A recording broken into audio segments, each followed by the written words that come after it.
נחל נובע מכוחו כמו רבנו רבי נחמן בן חיים סימן נחמן למען זכותו יגל וסלם אמן. בעזרת השם בסייעתא דשמיא, ערב טוב. Gabriel, השתבח שמו. Je suis tellement content de te voir. Bien, on vient de commencer à l'instant.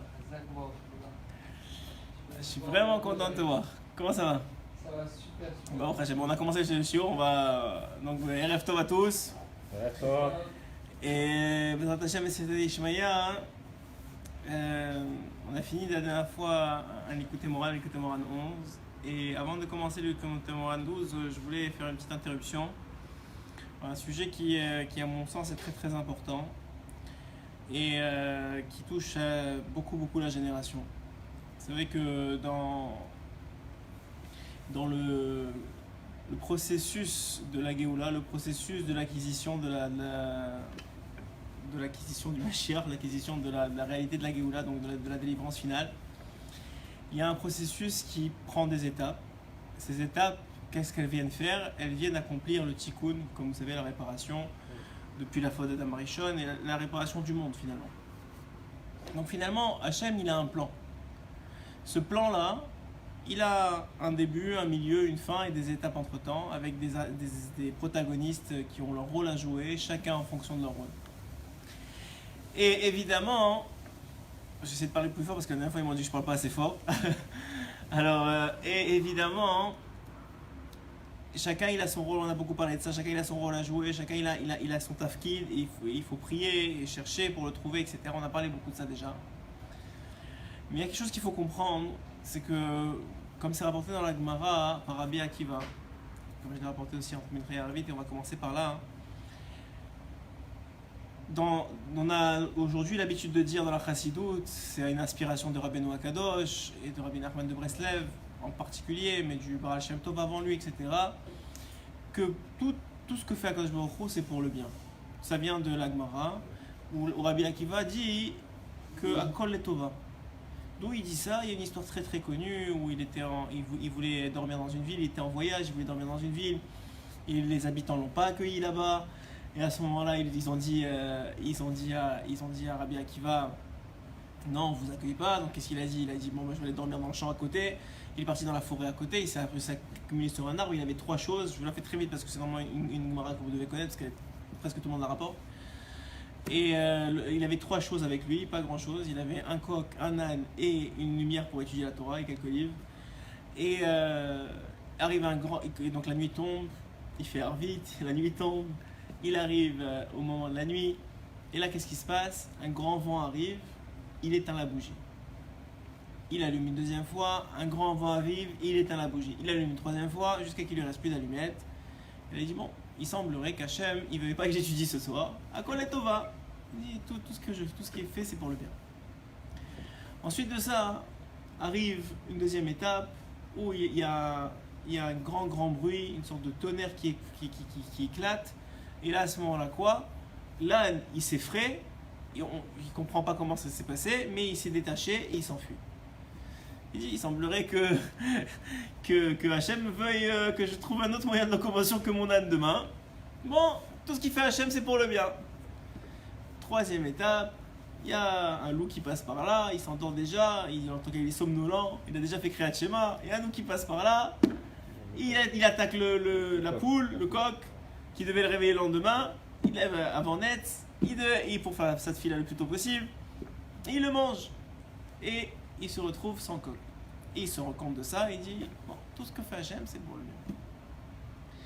Il se réveille le lendemain, il entend il sent une odeur de srefa, une odeur de fumée.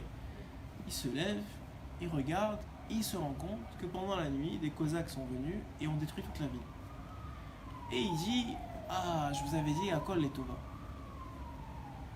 Tout est pour le bien. Premièrement, c'est Rabbi Akiva. Donc même si tu dis qu'il s'est rendu compte que Hachem lui a fait du bien, il y a quand même des gens qui sont morts. Ça veut dire qu'il y a des gens qui se sont fait attaquer. Et il se retrouve face à une situation où il y a des Cosaques qui sont passés. Ok, Hachem il l'a sauvé et c'était pour le bien. Et bien, s'il n'y avait pas eu ces trois événements-là, qu'on lui avait pris son coq, qu'on lui a pris son âne, qu'on lui a pris la lumière, on l'aurait trouvé, on l'aurait tué aussi. Donc pour lui, c'était pour le bien. Mais il y a une situation qui est compliquée quand même devant lui. Et il dit Akol et Tova. Akol et Tova. Plus que ça, Rabbi Akiva, il avait un maître. Ce maître, il s'appelle Ish Gamzu. Il est enterré à, pour ceux qui le savent, il est enterré à Tzfat. Ish Gamzu, pourquoi on l'appelle Ish Gamzu? Parce qu'il disait toujours Gamzu le Tova. Même ça, c'est pour le bien. Chaque chose qui lui arrivait, même ça, c'est pour le bien. Chaque chose qui lui arrivait, même ça, c'est pour le bien. Mais pourtant, la Gemara nous raconte qu'à la fin de sa vie, c'est ce rave là, ce Tana là, il y a un pauvre qui est venu lui demander de l'aumône. Il lui a dit attends, je descends les affaires de mon âne et je te donne à manger. Le pauvre était tellement affamé, ça faisait des jours et des jours qu'il n'avait pas mangé, qu'il est mort devant lui. Sur ça, il n'a pas dit Gamzu les Thomas. Et sur ça, il a demandé à Hachem des souffrances pour expier le sentiment de faute qu'il avait. Et Béhémet, il a souffert énormément d'une maladie très très grave et très douloureuse. Et il est arrivé finalement, à la fin de tout ça, à dire même ça Gamzu les Thomas. Mais quand même, il a ressenti la douleur et le fait qu'il n'a pas réagi correctement face au pauvre qui lui tendait la main à ce moment-là. Et même ça, il a dit Gamzu les Thomas. Ah oui, j'ai oublié. Donc, que toutes les paroles de Torah soient pour la Refoua Shelema et la Tzlacha d'une personne à qui on pense aussi. Et aussi de Rivka Bat Esther, aussi de la Refoua Shelema, il y a quelqu'un qui m'a demandé. Je m'excuse, j'ai le nom qui m'échappe. Ah, j'ai le nom qui m'échappe. En tout cas, aussi de Sarah Taleb Bat Efrat Miriam, de Moshe Ben Rahma, et les Nishmat, vous pensez à qui vous pensez? Bezrat Hashem, que tout Am Israël, c'est qu'on montre que des bonnes nouvelles, Bezrat Hashem. Donc, je reprends le chiot. Donc, je vous disais qu'on voit dans ce principe-là qu'il y a quelque chose de manquant. Ok, Akol et Tova, mais moi je souffre. Présentement, c'est difficile pour moi. Alors, il y a une compréhension que j'aimerais partager avec vous, qu'on discutait avec ma femme aujourd'hui et qu'elle m'a pointé, que j'ai trouvé très très belle. Cette compréhension est la suivante. Quand on veut connaître la signification d'un mot dans la Torah, alors comment on fait? On va chercher dans la Torah là où il apparaît la première fois. Là où le mot apparaît la première fois, à ce moment-là, ça nous donne la meilleure indication de ce que veut dire le mot. Ok? Donc si on fait ça avec le mot Tov, dans la Torah, on va chercher dans Parashat Bereshit et on va trouver que à la fin du premier jour, à la première création du jour, lorsque la création de la première journée est terminée, Hachem, il voit que c'est Tov, que c'est bon. De là, Rashi sur place, il nous apprend que quand est-ce que quelque chose est bon? Lorsqu'il est shalem, lorsqu'il est complet. Lorsque quelque chose est complet, il s'appelle être bon. Ok? C'est pour ça que le deuxième jour, lorsqu'il y a une séparation entre les eaux d'en haut et les eaux d'en bas, il n'y a pas le mot Tov qui apparaît. Et c'est seulement le troisième jour où 2 fois le mot Tov apparaît, une fois pour avoir fini le travail du deuxième jour, du lundi, et une fois pour avoir fini le travail du mardi. Ok? Donc on voit que le Tov, quand on dit Akol et Tova, évidemment que le sens premier du Akol et Tova, c'est un sens de dire que tout est pour le bien. C'est la signification pachout. Mais il y a un sens plus profond à ça. C'est que Akol et Tova, ça veut dire que tout est pour que ce soit shalem.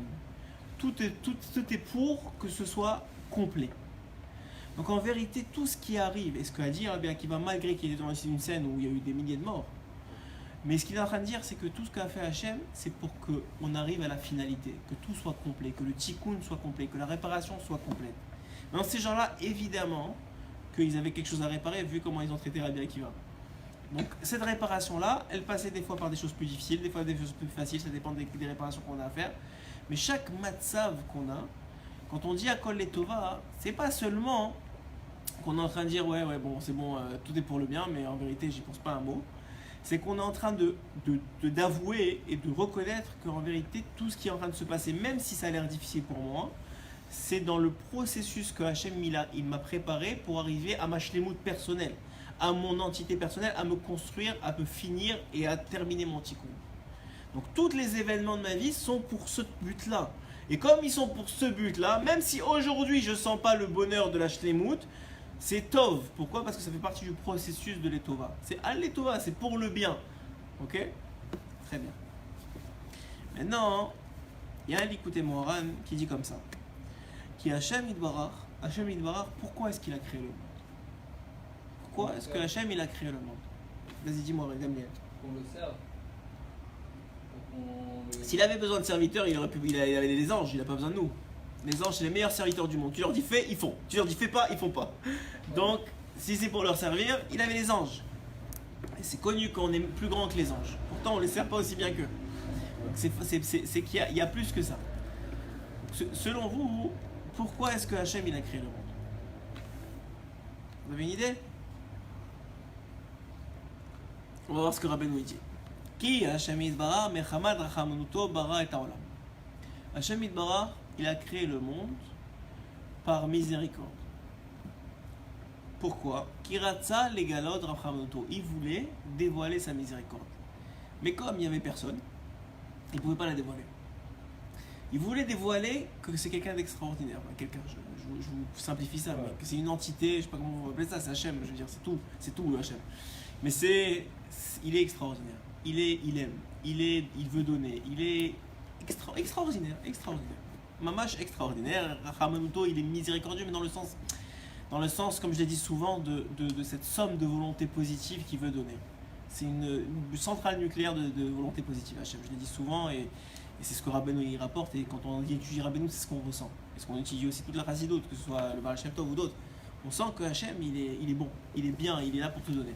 Ok? Donc, maintenant qu'on a compris pourquoi, selon ce déa-là, parce que évidemment, je n'ai même pas dit la Torah, mais selon ce point de vue-là que va amener Rabbeinu, Hachem il a fait ce que dit aussi le Ramchal dans Messilat Yesharim. Il dit que Hachem il voulait donner, il a créé un monde. Ok? Donc maintenant, et il voulait le Tov absolu. C'est quoi le Tov absolu? C'est lui-même. Il voulait donner de lui. C'est pour ça qu'on a une partie de lui ici. Il voulait donner de lui qui est le Tov absolu. Maintenant Hachem, c'est pour ça qu'il a créé le monde. Ok, très bien, je suis d'accord avec ça. Moi je veux recevoir le Tov absolu, j'ai pas de problème avec ça. Mais Rabbeinu il pose une question. Et il dit comme ça. Il dit ok, très bien. Je comprends, Hachem il voulait montrer qu'il est miséricordieux, qu'il est aimant, qu'il est bon, qu'il est tout ce que tous les superlatifs que vous voulez trouver, trouvez-les. Et ce ne sera même pas suffisant pour le millième de ce qu'il est. Très bien. Alors pourquoi il y en a tellement qui souffrent? Alors pourquoi il y en a tellement pour qui c'est difficile? Alors pourquoi il y en a tellement qui n'ont pas de shlemut? Ils ne sont pas encore arrivés à la shlemut. Si la volonté d'Hachem, c'est de donner du bien absolu, de donner le bien, de faire le bien, qu'on ressente le bien, qu'on kiffe notre race, si c'est ça la vie, où elle est? Alors le Messiah dit ok, ce monde c'est comme un couloir, comme quelqu'un qui se goinfre dans l'apéro là, genre avant le mariage, et il rentre au mariage, il est déjà plein, il dit oh mince, je savais pas qu'il y avait un mariage après. Ok, très bien, je peux comprendre que c'est pour le Olam Haba. Je peux comprendre qu'on doit souffrir pour arriver, qu'on ne doit pas manger le pain de la honte. Tout ça, c'est des déroutes qui sont connues. Mais je veux aller toucher un point plus sensible que, à mon avis, est très chayach à cette génération. Parce qu'aujourd'hui, le mal de la génération, je l'ai dit ce matin dans le Shiur, et je répète parce que c'est la Torah de Rabbeinu, qui est la Torah de la Géoula, c'est un mal-être intérieur. Les individus, ils ont bémet, qu'ils le sachent ou qu'ils ne le sachent pas, ils ont un manque de shlemut intérieur. Ils ont un manque de comment on dit shlemut, on va dire une fois, une entièreté de plénitude. On va dire une fois, on va dire en hébreu, comprenez-le en hébreu, de shlemut, parce que on ne peut pas vraiment le définir. Tout ce qui est défini est menteur, un peu comme ça il dit. Je sais pas c'est qui est traducteur qui dit ça. Quand on traduit, on ment. Ça veut dire qu'on enlève du sens du mot. Donc la shlemut, elle, de l'individu, elle passe par une shlemut intérieure. Et on est tous rassers. Tous, on est raser. Personne n'est shalem. Et on cherche une shlemut, on cherche à se construire, on cherche à travers la Torah, à travers les mitzvot, à travers même des fois des cours de renforcement, des fois des chadras ils vont voir des psychologues malheureusement qui ont des vrais problèmes d'enfance, des choses graves que malheureusement beaucoup ont. C'est pas commun. Je crois qu'aujourd'hui les psychologues sont ils ont les rendez-vous les plus bookés de toutes les professions. Parce qu'il y a un vrai mal-être, il y a un mal-être intérieur qui est évident. Ce mal-être, vous allez me dire d'où il vient des vies antérieures, il vient des quelqu'un, y a quelqu'un qui m'a dit qu'il est parti voir un grand Mekoubal et que sa fille, elle se réveillait tout le temps en pleurs et en peur la nuit et qu'elle n'arrêtait pas d'avoir peur de perdre son père, etc. Et bon, je ne vous raconterai pas toute l'histoire, mais il a découvert à travers les explications du Mekoubal qu'effectivement, cette fille-là, elle avait perdu ses parents à la Shoah dans une autre vie, en tout cas toute une histoire. Razak, wow. Dis-moi, tu ramené la famille. Razak, elle avait perdu ses parents dans la Shoah et qu'elle avait gardé ce sentiment, comment on dit ça, cette marashchora dans le nefesh, dans l'âme. Elle avait un sentiment de peur dans l'âme qui était en elle, qui était ancré en elle depuis l'enfance. Depuis l'enfance, elle était là parce qu'il y avait une vie antérieure. Il y avait un passé antérieur qui s'était transmis à l'âme. Même si elle s'en rappelait pas, ou seulement quand elle dormait, ou elle se réveillait avec des sueurs et elle avait tout le temps peur de perdre ses parents, tout le temps. Mais c'était un reliquat d'une vie antérieure. Donc ça, on peut comprendre. Et on comprend qu'aujourd'hui, on est tous avec des reliquats des vies antérieures, on l'a tous déjà beaucoup dit. Mais il n'empêche que ça ne change rien. On est avec le matzav qu'on est aujourd'hui, il faut le gérer. Et ce que dit Rabbi Akiva quand il dit Akol le Tova, ça veut dire que tout est pour qu'on arrive à une shlemut. Parce que Tov, comme on a expliqué, c'est être shalem, c'est être plein. C'est comme ce que dit Hachem dans la Torah. Et quand il a dit que c'est Tov, ça veut dire que c'est fini. C'est bon, le jour il est terminé, on a réglé le problème du jour, on a construit ce qu'il y avait. Et quand c'était pas terminé comme le deuxième jour, il a attendu de dire le troisième jour Tov pour la veille. Donc quand c'est Tov, Akol le Tova, c'est pas seulement que c'est bien, mais que c'est shalem. Ça veut dire que c'est plein. Donc nous, quand on dit Akol le Tova, c'est que peut-être on ressent que c'est difficile, et on sent à l'intérieur que c'est difficile, mais on a la émouna à la fois que Hachem il fait ça pour qu'on soit shalem et pour finir le tikkun de tout le monde et de nous aussi. Ok, ça c'est ce qu'on vient de dire maintenant, juste pour que te rattraper puisque tu viens d'arriver. Mais le principe il est comme ça. Il est que si Hachem il a voulu donner le bien absolu, il a créé le monde par Rachamanut. Ok, je suis d'accord. Mais la génération, elle est dans une situation, un matzav très très compliqué. Au niveau de nafshi, au niveau du nefesh, tu vois que de plus en plus jeunes, tu décèles des problèmes psychologiques chez les enfants ou les jeunes qui sont des problèmes que à l'âge de 80 ans nos arrière-grands-parents ne se posaient pas. Mais c'est plus Hachem, et c'est fait exprès, c'est-à-dire plus Hachem il a comblé le manque matériel de l'individu, plus ces problèmes-là ont commencé à voir le jour, même si peut-être ils étaient présents avant. Mais comme le manque matériel et le besoin de subvenir aux besoins de la vie de tous les jours était tellement important que bon, c'est pas la fin du monde quoi. Je veux dire, une femme qui pleurait, même une grand-mère qui pleurait, c'était vraiment une fois quand c'était vraiment grave genre. Mais sinon ça va, c'était la fin de ça, on avance, on continue, on se bat. Aujourd'hui chaque petite chose c'est la fin du monde, chaque petite chose tu pleures, chaque petite chose tu as l'impression que t'es cassé, t'es fini. Il y a Béhémet, une maladie nafshi, il y a quelque chose, le nefesh il est malade chez l'individu.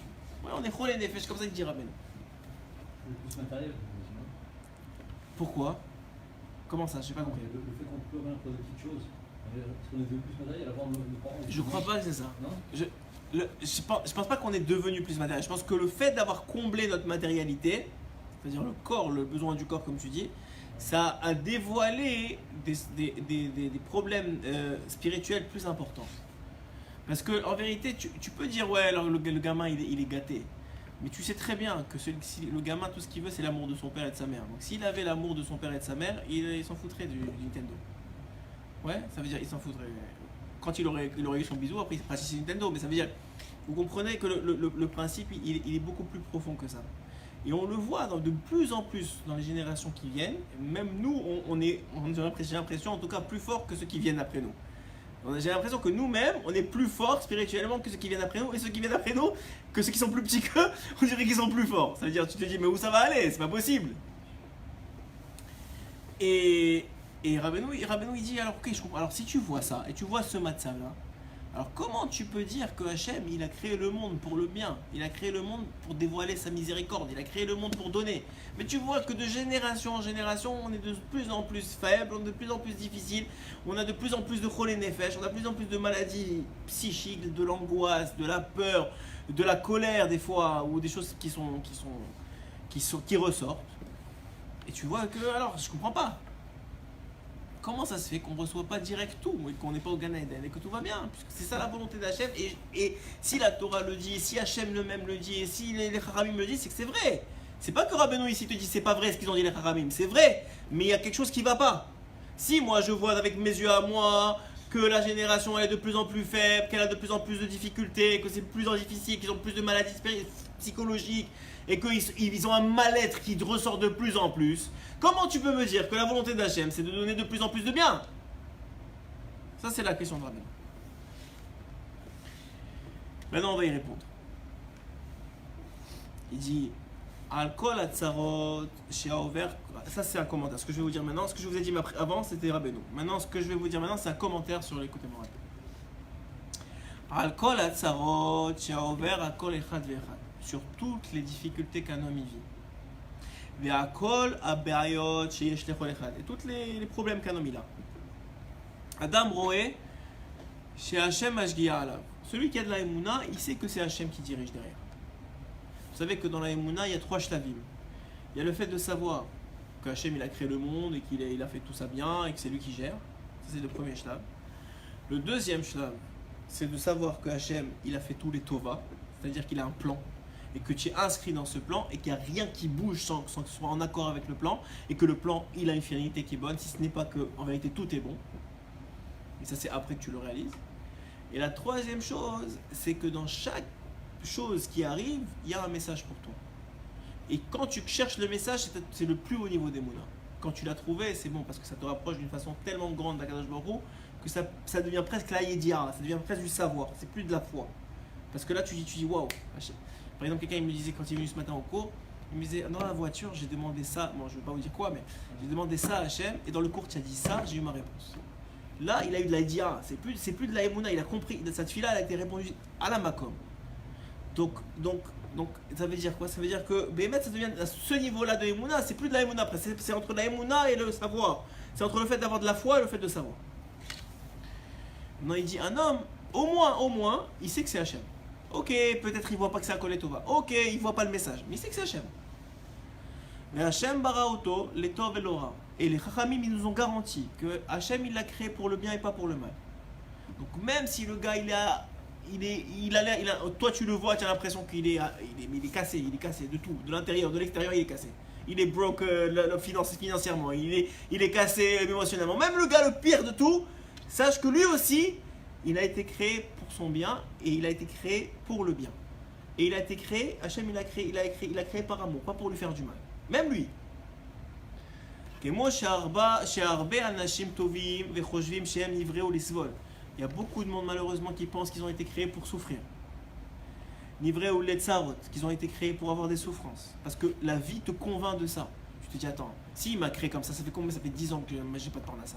Ou ça fait 15 ans que je suis en guerre avec ma femme. Ou ça fait, je sais pas, 20 ans que j'ai des problèmes avec l'éducation des enfants. Je sais pas, moi chacun il a ses problèmes, chacun il en a, il peut écrire des livres. Ouais. Et alors la vie tous les jours, elle te dit bon, c'est pas possible, il m'a créé pour le bien. Tous les jours, un jour après l'autre, il y a des problèmes. Il dit quand même, Chachamim s'ils l'ont dit, c'est que Zélo Nachon. Ce qu'il pense, c'est pas vrai. Adam lo nivra l'Israël. Un homme, il n'a pas été créé pour souffrir.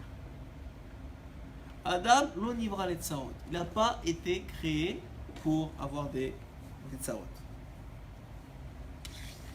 Qui Hachem Inbarach, comme on a dit, revient sur la Torah de Rabbeinu. Qui Hachem Inbarach, pourquoi il a créé le monde? Mechamat Rachamanuto Bara et Haolam. C'est par miséricorde divine, pour montrer sa miséricorde qu'il a créé le monde. Donc, puisqu'il a créé tout par miséricorde, et que la miséricorde par essence, elle n'a pas de mal, elle n'a que du bien, donc l'homme, il a été créé pour le bien. Hachem Inbarach et Haolam Rak Bigla la Rachamanut Shelo, qui Ratsa Legalot Rachamanuto Hachem Inbarach, Ratsa Legalot et Rachamanut Shelo, Le'arot la Nashim Kamahu Rachman. Il veut montrer, c'est pourquoi il nous a créé, pour nous montrer combien il est bon. C'est pour ça qu'il nous a créé. Et pourquoi il nous a créé? Parce que s'il n'y avait pas nous, qui comme dit le verset, En Meler Bloam. S'il n'y a pas de peuple, il n'y a pas de Meler, il n'y a pas de roi. La force du peuple juif, c'est de rendre Hachem Meler. C'est de ne pas l'oublier. Comment tu peux faire Avodah Zara comme il a dit le Ravia? Comment tu peux faire Avodah Zara? Pas Avodah Zara. Comment tu peux oublier Akadosh Baruch Hu? Comment tu peux faire. Tu l'oublies, mais tu l'oublies dans sa vie. C'est comme si tu effaçais son nom. Quand tu oublies Hachem, c'est comme si tu l'effaçais.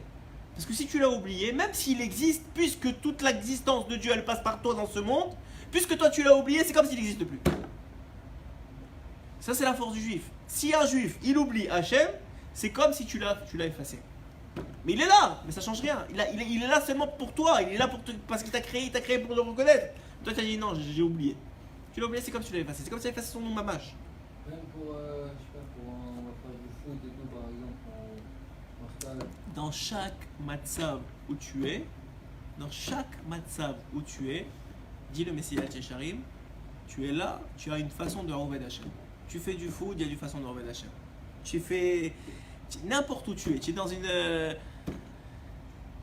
Tu es, je sais pas moi, tu es en famille à Pessar et je sais pas, bon, chez moi c'est pas le cas, mais on va dire ta famille elle est à l'ouest et ils parlent que de foot et de trucs et toi tu dis qu'est-ce que je fais là, je veux parler de Torah. Même là-bas, il y a de la avodat Hashem. Là-bas, tu vas dire un mot de Torah, tu vas faire un sourire, tu vas te comporter correctement, tu vas avoir une kippa sur la tête, tu as un rôle. Hachem il t'a pas mis là si tu n'as pas un rôle dans le processus de la shlemut. S'il n'y a pas, il perd pas de temps Hachem. Il n'y a pas de temps à perdre, déjà ça fait 2000 ans. Et sache que si 2000 ans ils sont passés, c'est parce qu'il y avait besoin de 2000 ans. S'il y avait besoin d'une minute de moins, sache qu'il aurait déjà fait passer la chienne. C'est toutes les minutes elles sont comptées. Donc chaque endroit où tu es, il y a une avoda. Et c'est pas que de la doucha, c'est pas que être assis à étudier. La avoda c'est aussi de manger, la avoda c'est aussi d'aller au foot, la avoda c'est aussi d'avoir des discussions avec ses parents, avec sa femme ou avec sa femme. La avoda c'est de sortir avec ses enfants, la avoda, moi je les ai amenés à la plage vendredi, à la plage, je me dis bon Hachem, c'est aussi de la avoda. La avoda c'est aussi ça. La avoda c'est aussi ça. Chaque matzav où tu es, il y a une avoda. Le problème il est que l'Etzer Hara il te fait croire attends je suis en train de jouer au foot, alors peut-être c'est pas la volonté d'Hachem, la volonté d'Hachem moi il voudrait que je sois au Beth Midrash donc autant l'oublier. Mais c'est le contraire, tu vas au foot, tu dois même au foot, quoi, c'est pour le servir et même si tu penses pas que c'est pour le servir, peut-être il y a un gars là-bas où tu peux lui parler entre deux matchs, quand tu t'es fait sortir du jeu, tu peux lui parler de Torah, tu peux lui dire qu'est-ce que tu as fait, est-ce que tu veux venir en shiur telle date, tu sais, il y a toujours, mais l'Etzer Hara il veut te sortir de la avodat Hachem. Tout son but, il y en a plein de buts, mais un de ses buts, c'est de sortir de la avodat Hachem. Mais la avodat Hachem, puisque Hachem, un de ses noms c'est Makom, ouais, un de ses noms c'est le lieu. Ça veut dire, c'est quoi le lieu? C'est que le monde entier, il c'est Hachem. Et là où tu es, Rabbeinu il dit que quand tu es en bas, ne le faites pas, mais par exemple, il y avait un rave qui allait en boîte de nuit pour aller chercher il faut aller chercher allez, tu vois, pour les faire tchouva, ouais. Je me rappelle plus c'était qui. Comment il s'appelait? Rabenamo. Bon, top mieux. Je sais pas, mais en tout cas, ce qui est sûr, c'est que plus tu es en bas, plus la lumière que tu vas allumer, elle va avoir de la force. Parce que plus il y a de l'obscurité, plus une lumière que tu allumes, elle éclaire. Donc plus tu es en bas, plus là où quand tu vas allumer, ça va avoir une puissance. Rabbeinu il dit que plus tu es loin d'Hachem, plus la tchouva que tu fais, ou la volonté, même pas la tchouva, la volonté que tu fais, elle a plus d'importance que quelqu'un qui est proche et qui fait des kilomètres de plus. C'est fou à dire, je sais que c'est pas des mouvements très très carrés de la Torah, mais Rabbeinu il dit pas des ch'touillots, il est parti les vérifier dans le ciel, il dit pas de trucs, il sait pas. Il dit 100% quand il dit quelque chose c'est que c'est vrai. Il dit que quand un homme il glorifie plus Akadosh Baruch Hu quand il est dans les champs que quand il est dans le palais. Pourquoi? Il explique. Il dit que quelqu'un qui est dans le palais et toute la journée il voit le roi. Donc c'est normal, il voit que c'est un roi quoi. Il voit que c'est quelqu'un de bien, c'est quelqu'un de. Mais celui qui est dans les champs il ne le voit jamais, il sait pas c'est qui. Mais lui tu sais quoi, le roi c'est quelqu'un de bien. Mais tu le vois jamais. Toi, tu as de la force, toi. Tu ne vois jamais le roi. Tu ne vis pas avec lui et tu sais que c'est quelqu'un de bien. Lui, c'est normal qu'il sache que c'est quelqu'un de bien. C'est normal. C'est comme ma femme m'a dit cet après-midi, parce que on a une discussion. Alors, je vous rapporte la discussion en même temps. Elle m'a dit cet après-midi que dans le mot Emouna, enfin, le mot Emouna et le mot Ma'amin, que ça veut dire la même chose en vérité. La Emouna, c'est la foi et Ma'amin, c'est avoir foi en quelque chose. Ouais. Alors, le mot Ma'amin, c'est quoi avoir foi en quelqu'un? Ou avoir confiance? Ma'amin, c'est plus que ça, c'est avoir confiance en quelqu'un. Alors, elle m'a donné un exemple de femme. Hein. Je vous le donne à vous, vous êtes des hommes, mais sûrement il y a des femmes qui vont écouter. Elle a dit quand tu as une nouvelle femme de ménage, ouais. Et on te l'a référé, on t'a dit que c'était quelqu'un de bien, ouais. Qu'est-ce qui se passe? Alors cette nouvelle femme de ménage, on te dit tu peux avoir confiance en elle, moi j'ai confiance en elle, je lui laisse mes enfants, je lui laisse mes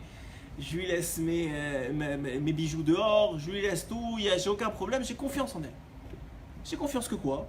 Comme elle m'a dit, j'ai confiance qu'elle va pas toucher à mes bijoux, qu'elle va faire son travail comme si j'étais là derrière elle sans avoir besoin d'être derrière elle, et qu'elle va s'occuper même de mes enfants s'il y a besoin. Donc j'ai confiance de lui laisser tout de la maison, il n'y a pas de problème. J'ai confiance en elle. C'est une femme de ménage maintenant, pas. Maintenant quand elle te la réfère, ouais, elle te réfère cette femme de ménage là. Maintenant quand elle te réfère cette femme de ménage là, toi, elle te dit tu peux lui faire confiance. Tu dis ok, mais je te fais confiance à toi de me dire ça, mais je vais quand même rester la première journée avec elle pour voir pour ce qui c'est. Je veux savoir qui c'est. Tu me dis, c'est très bien ce que tu me dis, mais je vais lui laisser mes enfants, mes bijoux, mon argent et ma maison. Je veux savoir qui c'est. Donc, tu vois de là que pour une personne lambda, pour avoir un minimum de confiance en elle, tu as besoin de savoir qui c'est. Ouais. Alors elle m'a dit, et c'est vrai, c'est un chidouche, mais c'est vrai, c'est que la seule façon d'avoir confiance en Hachem, c'est de savoir qui c'est. Tu peux pas avoir confiance en Dieu si tu sais pas qui c'est. Tu peux avoir une image comme ça de, ouais, mais tu sais pas qui c'est Hachem. Personne ne sait vraiment. Mais si tu n'as pas un minimum de connexion, de savoir, d'étudier, de savoir qui c'est Hachem Akadosh Baruch Hu, combien il fait de bien, combien il a fait de bien aux Tanaïm, aux Amoraïm, à Avraham, à Yitzhak, à Yaakov, combien il nous a sauvés, combien il nous a sortis à chaque étoile, quand Yosef il était dans le bord, et tout ça, toutes les histoires, et tout ce qui s'est passé, tout ce qu'il a fait avec toutes les Rabbi Akiva, etc. Si tu ne sais pas qui c'est, comment il se comporte, qu'il a créé le monde pour le bien, qu'il t'a créé pour te donner, si tu ne sais pas ça, comment tu peux faire confiance? Comment tu peux faire? Peut-être qu'il y a un peu d'Emouna, tu sais qui gère. Mais de là à savoir que c'est Kol Tova, tu mets ta vie entre ses mains, tu regardes que tu le laisses gérer. C'est quoi Hachem? Tu le laisses gérer. Le plus tu le laisses gérer, le plus tu vas mettre masliar, le plus tu vas réussir. Le plus tu le laisses gérer, le plus tu vas réussir. C'est comme ça que ça marche avec Kadosh Baruch Hu. Kadosh Baruch Hu, il déteste les shutafim. Il déteste les associés. Tu lui dis, je te laisse gérer, mais je vais voir l'avocat. Il dit, débrouille-toi avec l'avocat. Je n'ai pas dit que tu vas pas voir l'avocat, vous pouvez aller voir l'avocat quand même si vous voulez dépenser de l'argent. Mais la vérité, il est que Kadosh Baruch Hu, il gère pour toi. Et plus tu te mets entre ses mains, plus il gère pour toi. Maintenant, on arrive à la réponse. Pourquoi, donc je vais vous rappeler la question, pourquoi on est dans un matzav tellement difficile alors qu'il nous a créé pour le bien? La réponse en réalité, je viens de vous la donner. Parce qu'on ne le laisse pas gérer. On ne le laisse pas gérer. C'est-à-dire qu'on se met entre nous, entre la réalité qu'il veut créer et lui. On est entre les deux. Nous-mêmes, notre ego, je vous appelle que ça comme vous voulez, ça ne me dérange pas, on se met entre la réalité qu'il veut créer de ce bien absolu et lui-même, qui est le bien absolu. Et nous, on est entre les deux. Il dit ici, Ki Hashem Yitbarach Mechamat Ramoto Olam al Olam. Hashem Yitbarach bara et Olam rak biglal ha'rachamanout, bon ça je vous l'ai déjà dit. Az er yachol avo l'adam la'agid she'u ro'e ra. Comment un homme il peut dire qu'il voit du mal?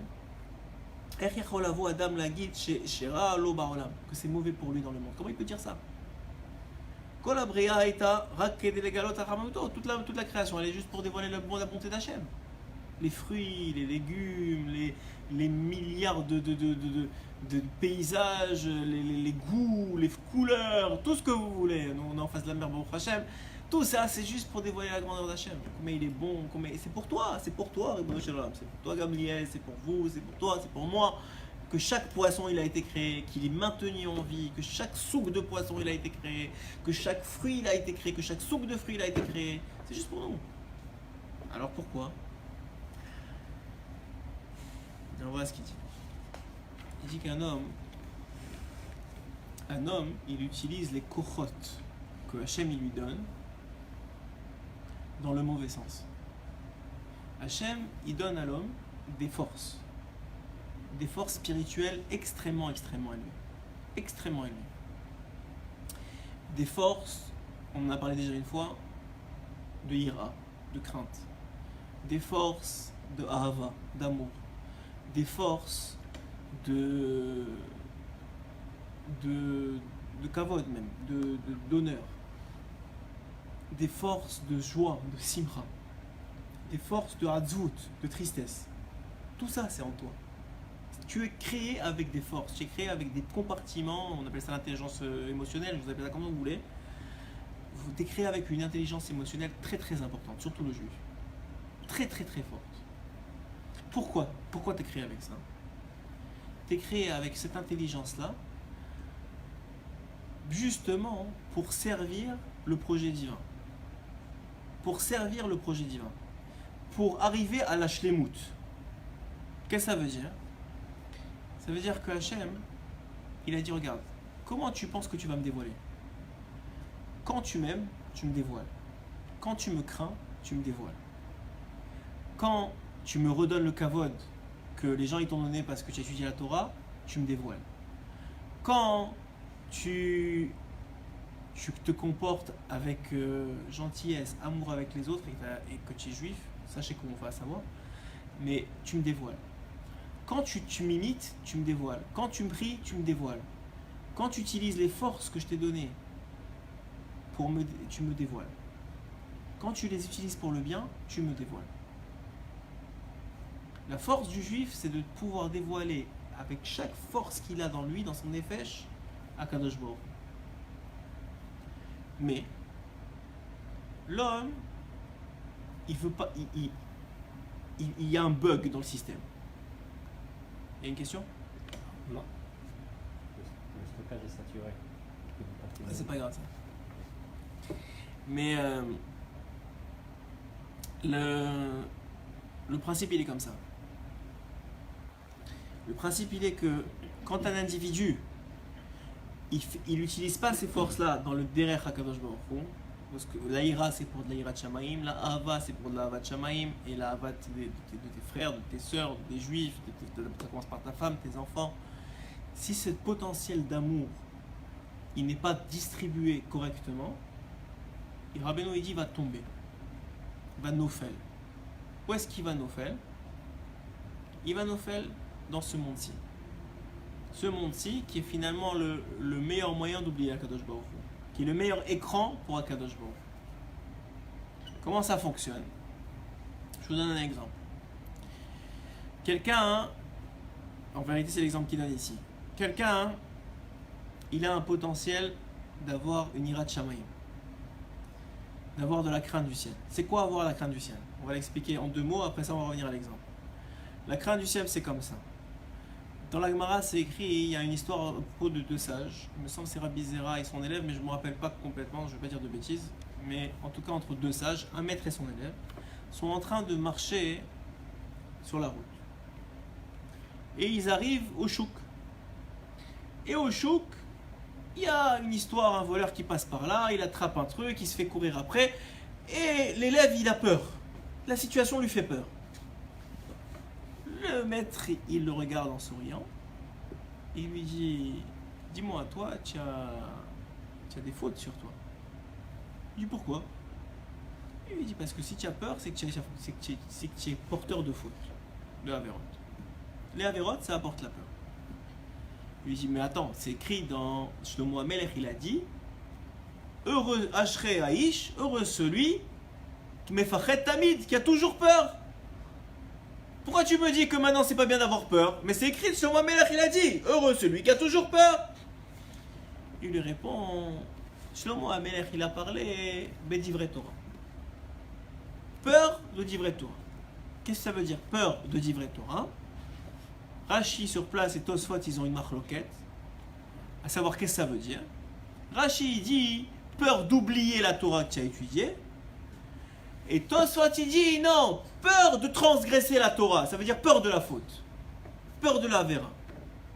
Quelqu'un il a la crainte de transgresser la parole de Dieu, il a la crainte de ne pas faire Shabbat. Il a de la crainte de Chas v'Shalom manquer de respect à ses parents. Il a de la crainte de Chas v'Shalom manquer de respect à sa femme. Il a de la crainte de voler. Il a de la crainte de tricher. Il a de la crainte. Peut-être il fait, peut-être il tombe, c'est pas le problème. Mais au moins il a de la crainte. Au moins il craint. Dit Tosfot là-bas, ça s'appelle la vraie crainte que Shlomo HaMelech il a parlé. Quelqu'un qui est comme ça, heureux soit cet homme-là. Mais la crainte d'autre chose que ça, la crainte d'autre chose que de transgresser la parole de Dieu, Cette crainte-là, ça s'appelle une crainte Nefoula. Elle est tombée. Et cette crainte-là, elle vient de la Avera. Donc cette crainte-là, cette peur-là, elle n'est pas bonne du tout. Non seulement elle n'est pas bonne du tout, mais elle va faire du mal à l'homme. Parce que comment on se sent quand on a peur? On n'est pas bien. Ça, je vais vous dire, c'est la peur. Il y a deux types de peur. En hébreu, le mot peur, il peut se définir de deux mots différents. Il y a ce qu'on appelle le pachad et il y a ce qu'on appelle la daga. Le pachad, c'est quoi le pachad? C'est la peur instinctive. Genre, on te dit un voleur dans la maison, tout de suite, tu as peur. Ou quelqu'un il te fait boue, hein. Quand on est petit, on faisait ça, on faisait boue derrière, là, et là, il a peur. Ça s'appelle la peur instinctive. C'est un réflexe chez toi, tu as une peur. Mais ce qui est beaucoup plus grave que la peur instinctive, que le pachad, c'est la daga. La daga, hein, c'est un niveau de peur, c'est plus de la peur, c'est de l'inquiétude. T'es inquiet, qu'est-ce qui va m'arriver demain? Comment je vais payer les factures? Comment je vais marier mes enfants? Toi, c'est comme... Il y avait un rave qui disait ça, il m'a fait rire. Il disait, ma femme, c'était sa cinquième fille. Alors ma femme, quand elle est sortie de l'accouchement, elle m'a dit, mais comment on va les marier? Mais tu viens de la voir, elle vient de sortir de l'accouchement. Que tu me parles du mariage? Comment on va les marier? Mais ça va, tu viens d'avoir une fille, sois heureuse. Non, je sais pas qu'est-ce qui va arriver demain. Évidemment, tout ça vient d'un manque de bitachon, d'un manque de émouna. Mais ça vient d'un manque surtout que cette crainte-là, ce qui est le chidouche, c'est que cette crainte-là, ce potentiel de crainte, il n'a pas été utilisé correctement. Puisqu'on n'a pas eu assez crainte de la faute, puisqu'on n'a pas eu assez crainte de transgresser la parole de Dieu, parce que c'est trop difficile. Soyons clairs. Parce que c'est y penser tout le temps et tout le temps en train d'essayer de se combattre, c'est pas évident. C'est pas évident. Faut être honnête, c'est pas la fin du monde, on essaye, on fait notre mieux, mais c'est pas évident. Plus tu fais, moins tu en as de nefoulottes. Mais moins tu fais, plus tu oublies, plus tu vas en avoir des craintes. Et des stress et des angoisses. Il y en a qui ont l'angoisse que Massar Nassa ou je sais pas quoi qui va arriver. Chacun il a ses angoisses à lui. Mais sachez que ces angoisses-là, ces peurs-là, hein, elles sont le symptôme que le potentiel de crainte divine, bonne, que tu devais avoir, n'a pas été utilisé. Donc en vérité, Hachem, il a donné la crainte pour encore mieux te donner plus. Il t'a donné la crainte pour que tu le craignes. Et comme ça, tu vas kiffer. Parce que quand tu le crains, tu respectes, ça te construit. Tu commences à te contrôler, tu te sens bien en vérité. Quand tu crains Hachem, quand tu fais Shabbat et tu te contrôles, tu te sens bien. Pourquoi tu te sens bien? Parce que tu dis, waouh, j'arrive à contrôler, je suis bien, je suis dans le derrière. Tu as des chamas, elles te donnent des bonnes... donc c'est du bien. Mais toi, tu n'as pas réussi à potentialiser ce bien. Ce qui était la volonté initiale d'Hachem. Toi, tu t'es mis entre deux et tu as dit, non, moi je peux pas. Shabbat c'est trop, la cache-route c'est trop, ça c'est trop. Ok, alors qu'est-ce qu'on fait de la peur qu'on t'a donnée? Qu'est-ce qu'on fait de la crainte qu'on t'a donnée? Eh ben elle va tomber. Ou elle va tomber dans ce monde-ci. Elle va tomber dans ce monde-ci. Et à ce moment-là, qu'est-ce qui va arriver? Tu vas avoir besoin des samim, tu vas avoir des trucs pour pallier. Parce que tu peux pas, c'est trop de peur, trop de crainte, trop d'angoisse. Comment tu vas faire? Il va avoir besoin de psychologue, il va avoir besoin de celui-là, il va avoir besoin de celle-là. Pourquoi? Parce que c'est trop, je peux pas. Je suis face à une situation où c'est trop pour moi. Et c'est BMF trop pour lui. Surtout quand c'est de problèmes antérieurs, de vie antérieure, qu'on ne sait même pas d'où ça vient. Alors ça, c'est pour la parade. Je peux vous donner ces exemples-là pour tout. C'est tout comme ça. Tout comme ça. Tu parles de la Hava, c'est la même chose. Hachem, il t'a donné un potentiel d'Hava d'Israël énorme. Énorme. Tu es capable d'aimer chaque juif. Si le Hari Akadosh il a demandé avant la tfila de dire Ani mekabel la mitzvah de ve'afta l'era kamocha et de considérer chaque juif comme moi-même, c'est pas pour rien. C'est qu'on est capable. C'est qu'on est capable. Alors maintenant, c'est très difficile. Il faut au moins vouloir. Mais c'est très compliqué. Ok. Mais au moins ta femme, au moins tes enfants, au moins ton rave, au moins ta belle-mère, au moins ta mère, au moins des gens qui sont proches de toi. C'est tellement compliqué. Pas besoin de vivre avec elle, hein, ta belle-mère. Juste l'aimer de loin, c'est très bien aussi. Mais en tout cas, ce qui est sûr, c'est que tu as un potentiel d'amour énorme en toi. Et d'ailleurs, quand tu l'exprimes, tu te sens bien. BMS, quand tu arrives, et quelquefois, il te laisse un peu tomber, et tu arrives à exprimer une relation amoureuse avec ta femme ou avec tes enfants, une expression amoureuse, tu te vois bien, tu te sens bien, tu dis, ah, Ani Ben Adam, je suis un vrai homme. Je sens, j'ai un cœur, je vis. Tu te sens bien. Mais la plupart du temps, les déagotes de la vie, déjà le stress, l'angoisse, la pandassa, tout ce que tu veux.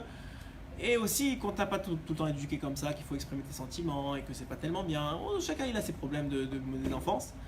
Fais en sorte que quoi, cette ahava, elle n'est pas utilisée à son plein potentiel. Parce qu'en vérité, pourquoi je vous ai parlé d'Am Israël? Parce que aimer Am Israël, l'ultimement, c'est aimer Hachem. Parce que l'expression d'Hachem dans ce monde, celui qui dévoile Hachem dans ce monde, c'est Am Israël.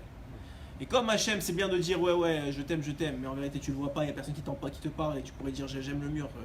Des fois, c'est un peu la même chose, parce qu'il n'y a personne qui te remet en question. Mais quand tu aimes un Am Israël, que lui, il te remet en question, ou ta femme, ou tes enfants, que tout le temps, ils sont en train de te remettre en question et en train de pointer les trucs qui vont pas et appuyer sur les boutons qui t'énervent et tout ça, là, c'est plus compliqué. Encore, la femme des enfants, c'est encore facile, mais quand c'est le voisin ou quand c'est la belle-mère, c'est plus compliqué. Donc, tout ça pour dire que Béhémet, on est dans une situation où il y a un problème que cette ahava, maintenant, c'est un potentiel énorme. Hachem, il ne te l'a pas donné pour que tu la mettes à la poubelle. Il te l'a donné pour aimer tes enfants, pour aimer Hachem, pour aimer ta femme, pour aimer tes proches. C'est pour ça qu'il t'a donné ça. Il t'a donné un potentiel énorme d'amour. Mais toi, qu'est-ce qu'il a dit? C'est trop compliqué d'aimer. C'est trop difficile. Et puis j'ai un peu honte, j'ai pas été éduqué comme ça, puis c'est compliqué de dire je t'aime. Bon, alors c'est un peu dur, donc qu'est-ce qui va se passer? Il faut bien que cet amour aille quelque part. Où est-ce qu'il va aller? Tu vas commencer à aimer ta voiture plus qu'il n'en faut. Tu vas commencer à aimer les restaurants plus qu'il n'en faut. J'ai pas dit qu'il faut pas aller au resto, j'ai pas dit qu'il faut avoir une voiture, tu peux avoir une voiture, tu peux faire ce que tu veux. Mais quand tu commences à être attaché d'un amour un peu malsain, il y a quelque chose qui va pas. Il y en a nous qui aiment les autres femmes plus qu'il n'en faut, c'est encore un autre problème. Je parle à des hommes, mais qui aiment je parlerai à des femmes, je dirais leurs chaussures plus qu'il n'en faut, leur garde-robe plus qu'il n'en faut, leur maison plus qu'il n'en faut. C'est pas dire qu'il ne faut pas avoir une maison, qu'il ne faut pas avoir des chaussures et qu'il ne faut pas avoir des habits, c'est pas ça que je suis en train de dire. Mais que Béhémet, il y a un soug. Alors il y a quelque chose qui a géré. Encore là, Hachem il n'a pas donné pour ça. Donc plus tu vas travailler sur ta avat Israël, plus tu vas travailler sur ta avat de ta femme, de tes enfants, de donner de l'amour, de créer un cœur, moins tu vas voir, tu vas aimer les autres choses. Tu vas te détacher naturellement de la réalité autour de toi, de la réalité matérielle autour de toi. Mais quelqu'un qui ne fait pas ça, il est dépendant de cet avot, il ne sait pas pourquoi. Béhémet, il ne sait même pas pourquoi. Il dit, mais attends, je ne comprends pas. Parce que les avot, elles ont pris la place du vide que tu as laissé. Le vide dans le compartiment de ton nefesh qui s'appelle l'amour, tu l'as laissé. Donc il faut bien qu'il aille quelque part. Je peux vous donner sur presque tous les sentiments humains, c'est comme ça. Le kavod, la même chose. Le kavod, il revient à Kadosh Baruch Hu. Ouais, Hachem Bervodo, il nous a créé, ouais. Donc le kavod, il revient à Kadosh Baruch Hu. Quelqu'un, je sais pas moi, il étudie la Torah. La Torah, ça appartient à Hachem, ouais. La Torah, c'est des noms d'Hachem. Donc quelqu'un qui étudie la Torah, 100% qui va avoir du kavod. Parce que tu te connectes d'une façon tellement forte, avec un tuyau tellement important, même si tu ne le vois pas, avec Hachem, que 100% tu vas retirer du kavod de la Torah. Tout le temps. Et ceux qui disent que non, c'est eux qui retirent le plus. 100% que tu retires du kavod de la Torah. Mais comment tu fais? Alors il n'y a que Hachem qui sait ça. C'est que dans ton cœur. Mais Hachem, il sait que, est-ce que oui ou non, tu prends le kavod pour toi, et tu le gardes, ou dans ton cœur, Béhémet, tu sais que la Torah elle appartient à Hachem, que tout c'est un chesed d'Hachem, c'est Matenat Rinam, c'est un cadeau d'Akadosh Baruch Hu, et Béhémet ça revient directement à Akadosh Baruch Hu. Comme il a fait Moshe Rabbeinu. Il était tout ce que vous voulez, il était 4 tuyaux. C'est-à-dire, il pouvait connaître toute la Torah Kula, pour lui c'était comme il n'était pas chou. Mais ça c'est un travail énorme. C'est un travail énorme. Mais encore une fois, celui qui ne fait pas ce travail-là, il garde le kavod pour lui. Maintenant, le kavod, qu'est-ce que ça va lui faire? Ça va lui faire du nezek, ça va lui faire du mal. Parce que quelqu'un qui commence à goûter au kavod, il en veut de plus en plus. Rabbeinu, il dit dans l'écouté Moran Yud, il dit que le kavod, c'est une ta'ava chitzonite. C'est une envie extérieure à l'homme. Pourtant, le kavod, c'est intérieur. Pourquoi il appelle ça une envie extérieure à l'homme? Alors écoutez bien, c'est un très beau chidouche. Le kavod, l'honneur, c'est donc l'honneur que tu recherches que les autres te fassent. Ouais, c'est ça du kavod. En vérité, cet honneur-là, pourquoi est-ce que tu le recherches? Parce que tu n'as pas assez de kavod pour toi-même. À l'intérieur de toi, c'est pas plein de kavod. Pourquoi? Parce que tu n'as pas assez donné à Hachem. Parce que qu'est-ce qu'il dit Hachem? Si tu me donnes du kavod, je te remplis de kavod. Je n'ai pas besoin, moi. Moi, je veux juste que tu me donnes pour que tu... Parce que le fait de me donner, c'est ça qui va te remplir de kavod. Du vrai kavod, du bon kavod, de l'honneur qui s'appelle être connecté avec Akadosh Baruch Hu, être un Ben Meler. Que tu n'as pas besoin des autres pour ça. Mais quelqu'un qui n'a pas ça, qui n'est pas convaincu qu'il y a un Ben Meler, qui n'est pas convaincu qu'il y a un fils de roi, qui n'est pas convaincu qu'il y a un fils d'Hachem, alors il recherche du kavod, il regarde le regard des autres. Qu'est-ce qu'il pense de moi? Est-ce qu'il pense que je suis bien, que je suis pas bien? Qu'est-ce qu'on s'en fiche? Si tu sais que tu es un Ben Meler, si tu sais que tu es plein de connexions avec Akadosh Baruch Hu, et que tout ce que tu as c'est pour Hachem, que tu penses ou que tu penses pas, moi je sais que Hachem il m'adore. Quelqu'un qui sait que le patron de la boîte il l'adore, qu'est-ce qu'il s'en fout que son collègue qu'il est jaloux? Mais que son collègue il est jaloux, c'est bon, tu vas l'aider, tu n'y a pas de problème, tu vas pas le haïr ou quoi que ce soit, au contraire, ça va te faire de la pitié plus qu'autre chose. Et comme ça, toutes les finesses de la Neshama, vous pouvez les démultiplier, ça marche toujours comme ça. On a tous des potentiels énormes. Dans chaque chose, comme je vous ai donné 3 exemples, mais je pourrais donnez-moi un. Vous avez un exemple que je peux. À chaque fois, vous allez voir, il faut le redistribuer à Hachem, il faut l'envoyer vers le bon Makom, et celui qui ne le fait pas, il est nofel dans ce monde. C'est tout le temps comme ça. En vérité, donc, on vient de comprendre quoi? Que Hachem Behemet, il a tout créé pour le bien. Que Hachem Behemet, il voulait tout créer pour le bien. Hachem Behemet, il a tout donné pour le bien. Et Behemet, ça va être pour le bien. Parce que tout ça, ça va être réparé. Et comme la source, elle est bonne, le filtre, il est moyen, il est même un peu moins que moyen, la finalité, elle a l'air mauvaise.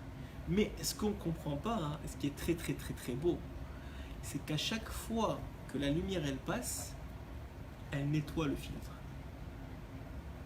Donc, l'image, même si elle a l'air de plus en plus sale, c'est parce que le filtre il est de plus en plus nettoyé.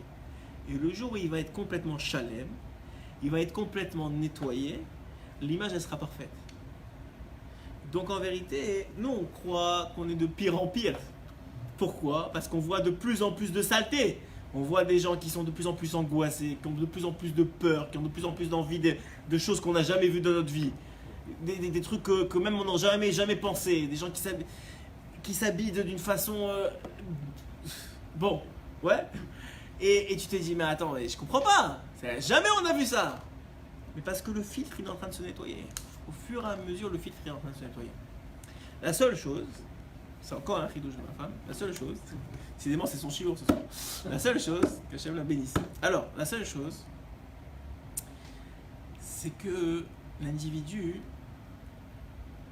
il doit, Rabbeinu il dit, l'individu, il doit essayer de faire quelque chose. C'est quoi ce quelque chose? Vous avez une femme, c'est encore un exemple de ma femme, donc je vais vous donner un exemple de femme. Vous avez une femme qui s'habille pas tzniut du tout. Mais alors là, pas tzniut du tout. Genre une corde à linge, quoi. C'est compliqué à... il faut tirer pour avoir quelque chose, quoi. C'est compliqué. Ok? Très bien. Et maintenant, elle rencontre une autre femme qui, elle, est complètement tzniut. Complètement. Elle la rencontre dans la rue ou quoi, ou au magasin, ce que vous voulez, et elle commence à parler avec elle de rien à voir avec la Torah, rien à voir avec la tzniut, rien à voir avec tout ça. Mais vous allez remarquer que la plupart du temps, c'est pas tout le monde qui est comme ça, il y en a qui sont rebelles un peu, mais la plupart du temps, la fille qui est pas tzniut, elle va commencer à essayer d'être tzniut. Genre elle va monter un peu là, elle va monter un peu là, elle va montrer quoi? Elle va pas sa gêne, elle va montrer qu'en vérité, elle est dans une construction. Même si sa construction elle est au niveau -1 ou 0, c'est pas grave, c'est pas la fin du monde. Mais ce que je veux dire, c'est qu'elle est dans un processus de construction. Elle n'a pas à lâcher prise. Elle reconnaît qu'il y a une réalité, il y a une finalité, il y a un but, il y a quelque chose. Alors c'est vrai que maintenant, il faut que je tire, etc. Et que même en tirant, ça va pas être signout encore. Mais même encore, il y a une sorte de elle montre par là que sa Neshama elle est encore vivante. Parce qu'elle montre que la Neshama, elle sent que Behemet, je veux vouloir. Je veux y arriver, je veux vouloir. Mais c'est pas encore arrivé, ok, mais je veux vouloir. Et ça, le Yetzirah, hein, il essaie à tout prix de te l'enlever. Ça, le Yetzirah, il te dit, mais attends, regarde-toi. tu fais semblant. Tu tires un peu par-ci, un peu par-là, mais t'es pas tzniut, t'es pas tzniut. Alors que Hachem, lui, qu'est-ce qu'il voit? Il voit pas le tzniut. Il voit que tu as tiré. Il voit que tu veux. Et tu vas voir que grâce à ce petit étirement-là, demain tu vas avoir moins de clipotes, donc plus de volonté de faire mieux, de mettre un peu plus long. Et le lendemain encore un peu, et le lendemain encore un peu. Tout ça pourquoi? Parce que tu as fait ça. Parce que tu as fait ça. Mais le Yetzirah dit du coup, tu te moques de qui là, sérieusement? Mais c'est pas vrai, tu te moques de personne. C'est le Yetzirah qui se moque de toi. Rabbeinu il dit c'est pour ça. C'est pour ça qu'il y a une chose que tu dois pas faire. C'est le Yush. Je le répète presque à la fin de chaque shiur, mais c'est le Yush, c'est de le désespérer. De dire c'est pas pour moi. De dire c'est fini, je suis fini. Si tu es encore là, c'est parce que tu es dans le processus de construction. Tu es dans le processus de shlemut. Tu es dans le processus d'y arriver. Si tu es encore là, c'est pour ça. C'est pour ça et c'est parce que aussi Hachem il a confiance que tu vas y arriver. Que c'est juste une étape. Et combien on a vu aujourd'hui des Baalei Teshuvah qui venaient de l'opposé de l'opposé. Pas de l'opposé, de l'opposé de l'opposé, ils revenaient. Ils ont fait du plus, du moins. Et ils sont arrivés. Et ça, c'est ce qu'il dit ici. Que Hachem, il a créé pour du bien. Et que Béhémet, la finalité, c'est du bien. Et que c'est du Tov. La pensée initiale, elle est Tov. La finalité, elle est Tov. Entre les deux, pourquoi encore on ne ressent pas ce Tov-là? Parce qu'on se met entre. Et plus on fera les efforts qu'il faut, parce que c'est un travail, de chercher la Nekuda Tova, de remettre le Kavod Hachem, de craindre de fauter, etc. Plus on fera ce travail-là, et on fera les efforts qu'il faut, moins on aura à faire des efforts dans le reste. Parce que tout va se mettre en place. Et ça, c'est la vraie avoda d'un juif. La vraie avoda d'un juif, elle est dans cette avoda-là, dans la avoda, de prendre ses potentialités, ses forces, et de le diriger dans le derech nachon. De le diriger à Kadosh Baruch Hu. Quand il fera ça, il verra qu'il aura beaucoup moins peur. Et comment on fait ça? La première chose, dit Rabbeinu, un homme, il doit faire tchouva sur ses sentiments. C'est-à-dire, il a peur, il doit tout de suite dire, wow, c'est pas normal que j'ai peur. Hachem, si j'ai peur, c'est parce que j'ai pas assez peur de toi. Mechila, je fais tchouva. Aide-moi à avoir plus peur de toi. Aide-moi à vouloir avoir plus peur de toi. J'ai pas envie, aide-moi à vouloir. Hachem, waouh, j'aime trop ma voiture, il y a un problème. Ou j'aime trop mon téléphone, il y a un problème. Ouais. Hachem, c'est parce que j'ai pas assez d'amour pour ma famille, j'ai pas assez d'amour pour mes enfants, j'ai pas assez d'amour pour toi. Hachem, je t'en supplie, je fais tchouva. Aide-moi. Hachem, je cherche trop le regard des autres. L'opinion des autres, elle est trop importante pour moi. Il y a quelque chose qui ne va pas. C'est parce que, Béhémet, le kavod que tu me donnes, je l'utilise pour moi et pas pour toi. Hachem, je te demande pardon. S'il te plaît, aide-moi à vouloir que te donner du kavod à toi. Donne-moi les enseignements, les moyens d'y arriver. Comme il a fait cet homme-là ce matin qui a demandé quelque chose de spécifique, il a reçu la réponse. Comment y arriver? Pas shoot. Ça commence par là. Faire tchouva sur ses sentiments. Parce que tout passe par le nefesh. Tout passe par le nefesh. D'abord tirer le nefesh, ensuite le rouar, ensuite la neshama, ensuite etc. Donc un homme, il doit d'abord faire tchouva sur ses sentiments. Et vous allez voir, quand il va faire tchouva sur ses sentiments, il va travailler sur les bonnes choses. Il n'aura plus besoin aucun palliatif, aucun samim, aucun truc à côté. Il va directement arriver là où il faut, il va se sentir bien. Bien de quoi? Du bon, du tov amiti que Hachem voulait lui donner depuis le départ. Et ça, en vérité, le seul chemin pour y arriver, c'est le chemin qu'il est en train de passer, il ne le sait pas. Le seul chemin pour y arriver, c'est ça. Mais une fois qu'il va y arriver, c'est ça le tov amiti, c'est ça la volonté initiale d'Akadosh Baruch Hu, c'est ça qu'il a voulu. Chazak ou Baruch.